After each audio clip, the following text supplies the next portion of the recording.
My 24F, one night stand. Turned into my stepfather. About a year ago, I had a pretty wild night out with some friends. I was fresh out of a long-term relationship and felt like blowing off some steam. We ended up at this trendy downtown bar, the kind of place that's all mood lighting and craft cocktails. I remember locking eyes with this older guy across the room. Tall, salt and pepper hair, a confident smile, the kind of guy I wouldn't usually go for, but something about him felt exciting. One drink led to another, and before I knew it, we were back at his hotel room. I didn't even catch his name. It was supposed to be just a fling, a night of fun and no strings attached. We woke up in the morning, laughed a little, exchanged vague pleasantries, and I slipped out while he was still dozing. I didn't think much about it afterward, until a few months later. My mom, 54F, called me out of the blue, saying she'd met someone new. I was thrilled for her. After my dad passed away 5 years ago, she'd been alone, and I'd been trying to get her to date again. She told me all about how they met at this art gallery, how they clicked instantly, and how he made her feel young and alive again. I couldn't wait to meet this guy who'd brought some light back into her life. Then I did meet him. There he was, standing in our living room, the guy from the bar. I felt like I was going to pass out. He looked equally stunned. I guess neither of us had known the other's name that night, and certainly didn't recognize any connection. "Anna, this is Daniel," my mom said, beaming up at him like he hung the stars. "My fiancé." "Fiancé!" My stomach dropped, and I forced the fakest smile of my life. Daniel played it cool, though I could see the tension in his jaw when we shook hands. There was no polite way to handle this. I couldn't exactly blurt out, "Hey, nice to see you again. You look different with clothes on." That was 6 months ago. They got married 2 weeks ago in a small ceremony, and now Daniel's my stepdad. We've never spoken about that night, and I feel like I'm constantly tiptoeing around a live wire whenever we're in the same room.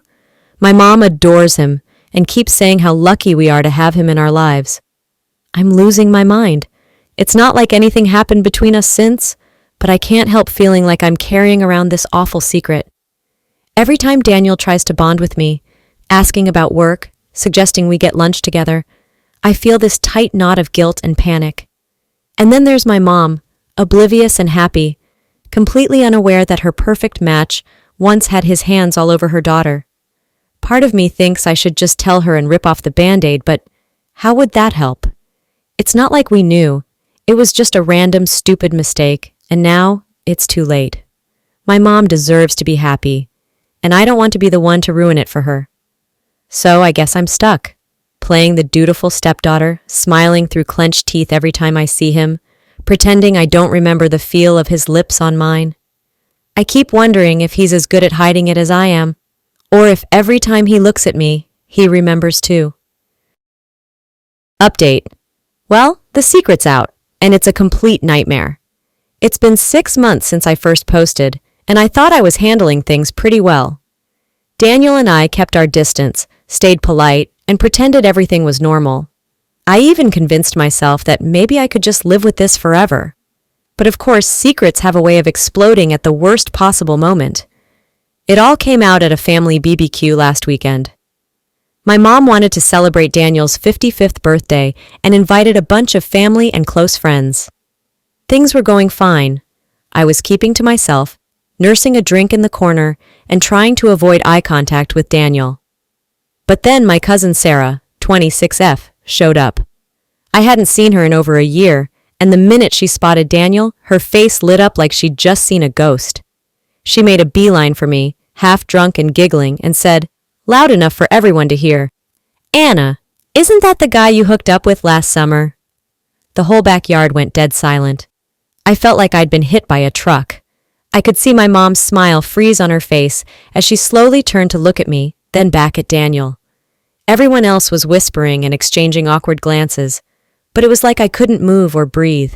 "Sarah, shut up," I hissed, trying to laugh it off, praying she'd just drop it. But no, she thought she was being hilarious. "No, seriously, you remember, right? You told me all about it. You said he was older, super hot. Oh my God, I can't believe he's your stepdad. What are the odds?" Daniel's face was pale, and my mom's eyes went wide with confusion. She looked at me, then at him, and just knew. I saw it all click in her head. The timelines, the awkward tension, the weird way Daniel and I always seemed to avoid each other. "Anna," she whispered, her voice trembling. "Is that true?" I didn't know what to say. What could I say? I couldn't lie, not with half my family staring at me, not with Sarah looking so smug and tipsy, not with him standing there like he wished he could disappear into the ground. "Yes," I finally choked out, "but it was before we knew anything. It was just one night, Mom. We didn't know." She didn't respond. She just looked at Daniel, her face crumpling in this way that made my heart shatter. She looked so hurt, so betrayed.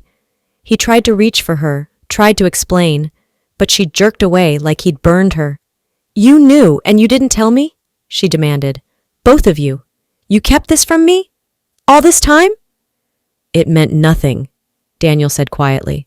"We didn't even know each other's names. I swear, Helen, it was—" "Don't!" she snapped, cutting him off. "Don't you dare try to downplay this. You—" She turned to me, and the disappointment in her eyes was like a knife to the gut. "And you. How could you not tell me? I'm your mother, Anna."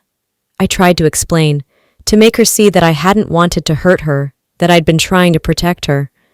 But it didn't matter.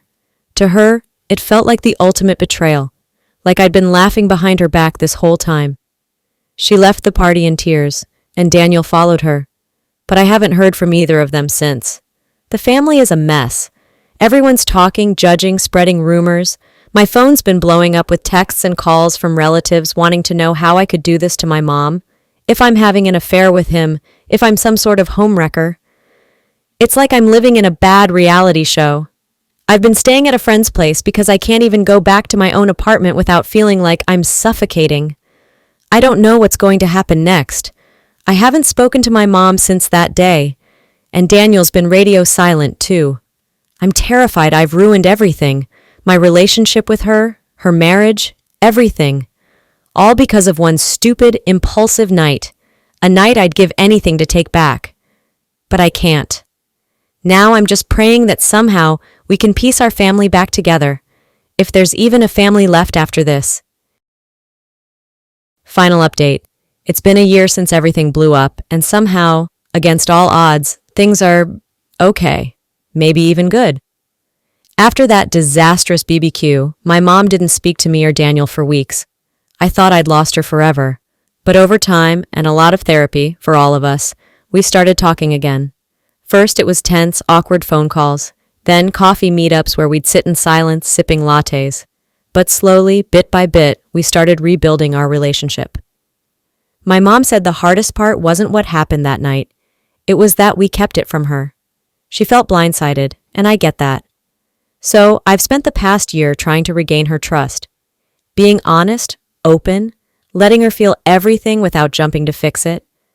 As for Daniel, he almost left.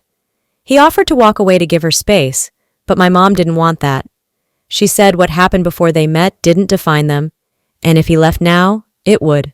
They went to counseling, and somehow, they came out the other side stronger. Now, we can actually be in the same room without tension. We even joke about that night. Not often, but it's no longer this dark cloud hanging over us. Daniel's trying hard to build a real stepfather-stepdaughter relationship with me, and I'm warming up to it. So, no, it's not perfect. But my mom's happy, and if she's happy, I can live with the rest.